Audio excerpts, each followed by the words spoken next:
Hey Beauty Baes, welcome to my channel. I am Maria, aka Agape Love Girl. Thank you so much for joining me today. With today's video, I'm going to be talking about beauty products or beauty trends that used to excite me, that used to be things I liked, that I'm just kind of not so much excited about anymore. Now, this is not supposed to be a negative video whatsoever. I thought it would be kind of fun to talk about things that maybe I used to be like so pumped about on my channel, so excited, used all the time, and maybe now I'm just like, eh. I mean, it's not like they're bad, they're just like, they don't excite me anymore. This doesn't mean, some of them, I mean, are products that I still use, but that I'm not like, oh my god, this is like the best thing ever. You know, we tend to get so excited about some things, and maybe that excitement like doesn't go away, but then maybe sometimes excitement, you know, kind of dwindles down and you're like, yeah, okay, I could live without this product, kind of a thing. In addition to that, I thought, aside from just products, there might even be trends or things that I thought at one point were really awesome, really cool, that I was really into, that I'm just kind of not so much anymore. So I just thought it'd be fun to kind of talk about that and share those things with you. In addition to all of that, this is actually a collab. I decided to ask a few other gals to join me in on this collab because I thought, why not have more people share some of the things that, you know, they used to be excited about that they're in, not so much anymore. So I did reach out to Katie from My Vanity here on YouTube. We've done a collab before in the past on beauty products we've changed our mind about, which is kind of a similar topic, but different, definitely a little bit different. If you haven't seen that video, I will have that linked in the eye. Definitely go check it out, and check out Katie's channel if you have not already and are not familiar with Katie. I talked a lot about her in my other videos, so you might already be familiar with her, but I will leave her channel below and a little screenshot of her channel. She does a lot of reviews and things like that. She's really knowledgeable and has really great videos and ideas. I just really love her channel. I think you guys will too. In addition to that, I've also asked another YouTuber to collab with us. Her name is Lauren. I'm gonna look at her name. I might mispronounce it, but Della Farah. I'm fairly new to her channel, but I had been following her on Instagram for a bit, and she has like seriously one of the most beautiful Instagram pages. Like, she takes some of the most gorgeous photos, like product photos, that just like, I told her one time, I was like, I would love just a print of this photo to hang on my wall. I mean, they're that good. They're like art to me. She's so talented. But she also has a YouTube channel where she does a lot of reviews and things like that. And I just think you guys would really enjoy her channel as well. So I will have her, you know, channel, Instagram, and all that stuff linked in the description box. I might be able to link them in the eye too.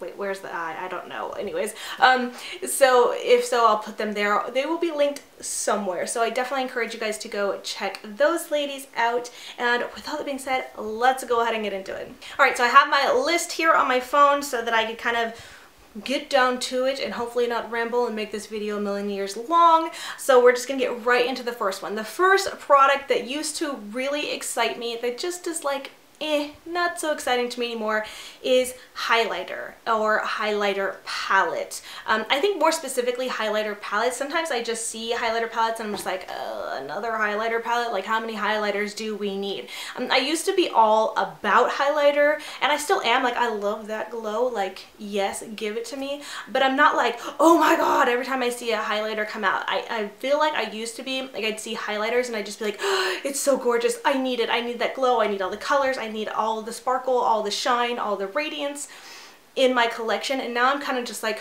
I've reined it in. I've got so many highlighters that I'm just like, whenever a company comes out with a new highlighter or a new highlighter palette especially, I'm just like, like, I don't need it, I don't want it, I'm not excited about it, next. So that is one thing. What's funny though, a little trail off story, is that I remember when highlighter first kind of was a thing, I wasn't into it then as well. I was like, I don't really get highlighting, it's like a weird thing, like, and I think I mentioned this even really early on in my YouTube channel, and I was just like, I don't really get it. And then I had discovered a highlighter that was so subtle you can't even see it. I was like, oh, okay, I get it, I like highlighter, this is nice, I just only like this because it's very subtle, like I don't need that blinding highlight. And then I discovered Bitter Lace Beauty and her highlighters. And I think that's when I truly like fell in love with a passion with highlighters and was like, yes, give me that intensity. Like I just didn't know what I was missing. And I loved it. And from then on, it was like I needed all the highlighters. But now, you know, I have plenty and I'm always going to use it, I'm sure, always. And I love the way they look, but they just don't excite me in the sense that I like need to buy them when, you know, when I see a new release or a new launch of them, if that makes sense. So moving on, the next item on my list is skincare. Skincare is something that I just used to freak out about. I am a skincare junkie. I would say I'm still kind of a skincare junkie, but I would see products, you know, from brands that talked about all these amazing skincare benefits and these things that it can do, and I was just like, I need to try it all. Whoa, I want to try that, and I want to try that. And I have so many skincare reviews on my blog. I think I probably have more on my blog than anything. I know I have some on my channel as well. I do love trying new skincare, but it just doesn't excite me anymore in the sense that like I see something, I'm like, oh my god, I need to have this, I want to try this, I need to review this. I've kind of just like, what happened is I became a lot more knowledgeable. Now I don't want to say that I know everything about skincare, I definitely don't, but I love to research ingredients for skincare at least, and what they do and why they work and what's really truly working for me and my skin and how to really correct the issues I personally have. And I have since gotten my skin to a place where it's really balanced out. It's looking really good. Yes, I still have blemishes and breakouts here and there. I'm working on something for that. But I'm not super like every time a company comes out with something that I'm like, I need that in my life, I need to review that, I need to try that, this is going to be a miracle product for me. I'm kind of just, I'm really familiar with the products that really work well for my skin. I'm really familiar with the ingredients that are the most beneficial to my skin and the ones that really truly work, and I'm really familiar with what doesn't work, you know, because I feel like I've tried or wanted to try everything under the sun that can diminish dark circles, and you know, that mainly is the biggest thing, and the other thing would be like get rid of acne and things like that. And so I'm just kind of like, I'm not saying they don't work. I think skincare is amazing and great, but it's like you sometimes get so hyped up and so sucked into the claims of this is gonna make, you know, your wrinkles disappear, this is gonna make your dark circles disappear, this is gonna make you be acne free and have perfect skin, and it's like, no, not really. I mean, yes, they might help, but no, they're not gonna do those claims. And so I just don't get excited about those things anymore. I'm a little bit more skeptical, I think, is where I'm leaning in the excitement. And two, like I said, I'm really gotten to learn more about what skincare works for me and ingredients, things like that. And I've also been leaning a lot more towards more natural ingredients and creating actually my own skincare serums and things like that. I have two here that I have been using. One is one that I've shared on my Instagram before. I've shared it in other videos. I created this look and talked about this one today. That will be in another video. If it's up already, I'll have it linked. But these are using oils, carrier oils and essential oils, and I have really been loving them and just trying to discover and research different combinations and different blends that are good for different things, like true anti-aging, skin cell regeneration, helping to diminish you know, blemishes or scars, and even out skin tone, things that are really actually truly great, like naturally for blemishes and acne and things like that. That's what I was saying I was working on. That's when I've been testing out. That's this little blend here, and I have another one. This is the blend I'm calling Beautiful, and this is my flawless blend that I've been testing out, and I really feel like it's been doing really great things. I will be talking more about those hopefully in the future as I do a little bit more research and testing on them, but I just want to mention them really quickly. But yeah, like I said, I've just kind of been doing my own thing with skincare, not so much about other products and like, you know, chemicals and things like that, but more natural stuff as well. Like I said, that I know the ingredients that do still excite me, which are things like hyaluronic acid and collagen and things like that that I know really work and are amazing for my skin. So that's kind of where I'm at with skincare. Okay, next up on the list is one that's more, I would consider a trend, and that is holographic. And that could just be anything, holographic, just anything. I feel like it has become so overdone and oversaturated and not even like truly holographic, so that part I feel like kind of annoys me. Like, sure, if I saw something that was truly holographic, I was, you know, originally when before this became like such a huge trend train, I would, you know, I'm instantly drawn to like holographic things, that prismatic, that rainbow effect, that really cool, true holographic, you know, thing I think is really cool. And it always would be so exciting when a company or a brand would come out with something holographic and you're like, oh my god, it's so cool, I need this, it's, you know, it's so beautiful, you know, we're like a moth to a flame, we're just mesmerized by it and we need it. Or I don't know about we, but me, I felt like that. But I just feel like it's become so overdone, and also like companies will like come out with something like new holographic, you know, lip gloss, and it's not holographic, it's just duochrome. I mean, they're not really using it right, you know. It's like so many, you know, companies have come out with like a lip gloss or highlighters or just all kinds of things, eyeshadows, and they're like holographic, and it's like, no, that's not, it's not holographic. That's not what that means. So I don't want to say it's like disappointing. It's just kind of like annoying. So I'm just like over it. I'm over the holographic trend. If something's truly holographic, cool, great.